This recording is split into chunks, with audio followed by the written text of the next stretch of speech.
Jumpa kembali di Taman Kayu, channel untuk mereview power tools dengan harga yang murah.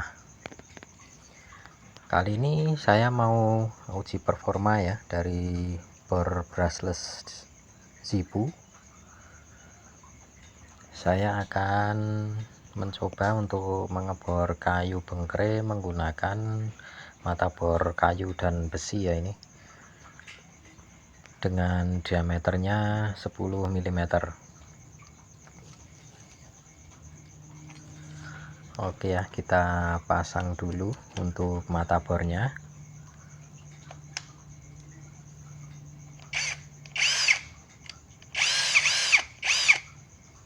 Ya, langsung ya kita coba.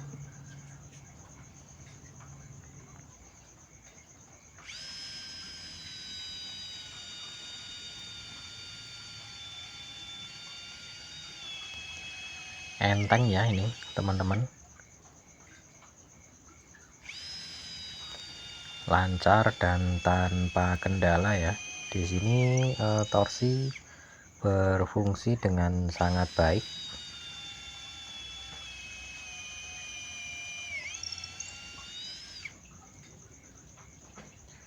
Oke, 3 lubang ya, dan habis ini saya mau coba lagi membuat beberapa lubang.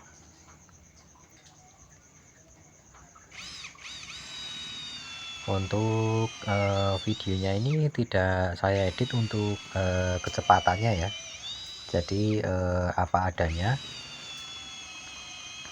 Dan nanti di akhir video akan saya simpulkan juga untuk kekurangannya. Mungkin untuk kelebihan ya kita sudah tahu semua lah.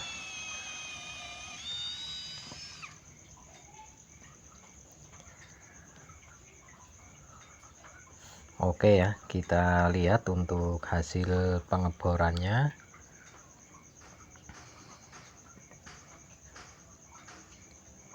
Ini untuk kayunya sangat keras ini ya, udah bengkri, udah tua. Ada dapat 6 lubang, tidak rapi ya, karena memang kayunya juga lumayan keras. Seperti itu ya untuk mata bor 10 mm. Kemudian saya mau coba untuk Forstner bit ya. Ini biasa digunakan untuk membuat lubang untuk pemasangan engsel sendok. Ini untuk diameternya di 35 mm. Ini dari merek Benz ya untuk mata bor Forstnernya, dan udah lama nggak saya pakai, kayaknya sudah tidak terlalu tajam nih ya. Tapi kita lihat nanti untuk hasilnya seperti apa.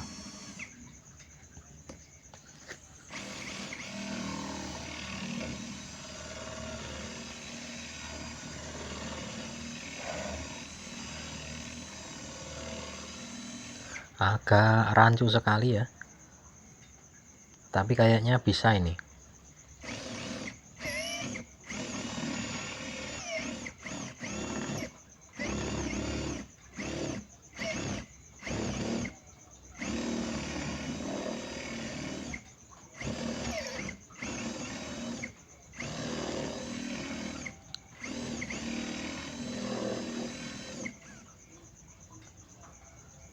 Oke ya, bisa diselesaikan dengan baik. Kita lihat ya, seperti itu ya untuk hasilnya. Kemudian sekali lagi ya, akan saya coba untuk menggunakan mata bor auger bit ini 10 mm.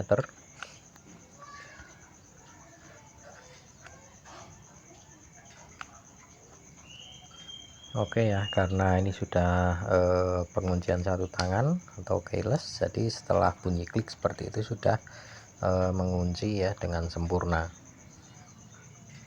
Kita coba di kayu yang sama.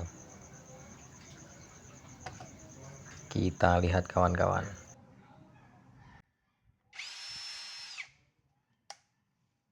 kita pindah ke speed 1 aja.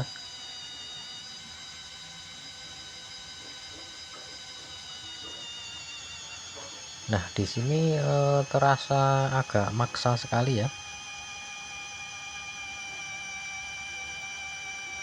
Meskipun sudah saya pindah ke speed 1, tapi torsinya belum, saya kira belum memadai atau belum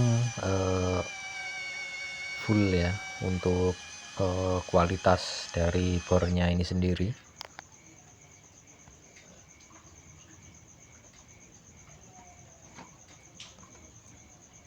Oke, bisa tembus ya. Dan memang untuk menggunakan mata bor auger bit ini sangat berat sekali ya, sangat memaksa sekali.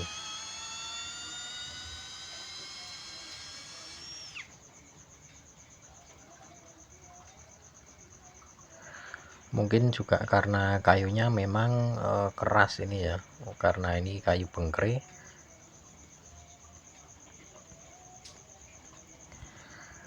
Nah, jadi untuk kesimpulannya, untuk semua fitur-fiturnya ini berfungsi dengan baik ya. Untuk caknya bagus, kemudian setelah dipakai agak dipaksa seperti ini, suhunya juga nggak terlalu panas ya. Hanya saja untuk kekurangannya ini saya pikir tidak ada mode hammernya ya. Jadi untuk pemasangan baut itu kurang enak ya, lebih enak kalau masang baut dengan mode hammer ya. Dan satu lagi untuk kekurangannya yaitu untuk di stiker label produknya itu tidak jelas ya, tertulis spesifikasi produknya, RPM-nya berapa, kemudian torsinya berapa, itu enggak jelas di situ ya, tertulis. Hanya tulisan-tulisan kecil tapi tidak bisa dibaca. Nah, secara keseluruhan untuk bor ini sudah lumayan bagus ya.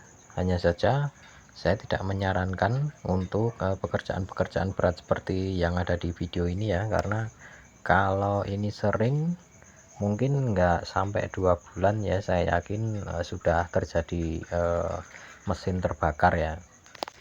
Dan saya pikir kalau benda kerja yang kita kerjakan itu tidak sekeras ini tadi, saya pikir masih oke lah. Saya yakin bor ini masih bisa diandalkan.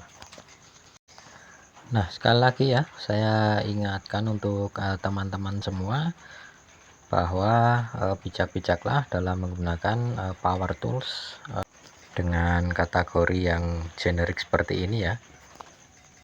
Dan di sini hanya saya berbagi pengalaman tentang apa yang sudah saya alami ataupun saya ketahui, sehingga saat teman-teman mau membeli peralatan dengan harga yang murah, teman-teman semua tahu untuk fungsi dan peruntukannya. Karena kalau kita tidak bijak, saya yakin teman-teman pasti akan kecewa ya.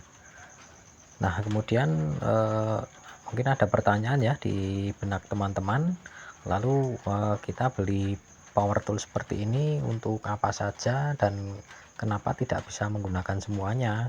Karena memang di harga juga itu sangat pengaruh ya.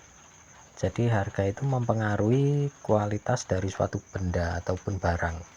Nah, mungkin kalau teman-teman punya budget yang lebih, bisa membeli peralatan dengan merek yang sudah bagus ya, atau sudah global. Itu peruntukannya mungkin bisa untuk apa saja ya. Tapi kalau teman-teman menginginkan sebuah peralatan yang murah Mungkin ini bisa jadi referensi untuk teman-teman semuanya, supaya peralatan yang kita beli itu bisa kita gunakan dengan baik dan bisa awet. Karena memang power tool seperti ini dengan harga yang murah seperti ini hanya untuk hobi ataupun rumahan aja ya, bukan skala industri. Jadi kalau pekerjaan teman-teman itu berat kemudian banyak, ya itu salah kalau teman-teman membeli bor-bor ya ataupun peralatan yang murah-murah seperti ini ya. Dan saya sampaikan sekali lagi ya, untuk kekurangannya untuk produk ini ya, satu itu tidak ada mode hammernya, kemudian yang kedua itu untuk stiker label produk atau spesifikasi produknya itu tidak jelas tulisannya ya. Tapi untuk keseluruhan, untuk performa, torsi dan juga fitur-fiturnya itu sudah baik ya, sudah bagus menurut saya. Dan saya pikir itu untuk video kali ini sampai di sini dulu ya. Terima kasih untuk atensinya, untuk dukungannya. Jangan lupa klik subscribe dan like, kemudian tinggalkan komentar yang baik. Dan saya menerima dan mengharapkan saran dan kritik dari teman-teman semuanya untuk kemajuan channel ini ya. Semoga kedepannya bisa lebih bermanfaat, bisa lebih menjadi referensi untuk teman-teman semua. Sampai di sini dulu, kita jumpa lagi di video selanjutnya.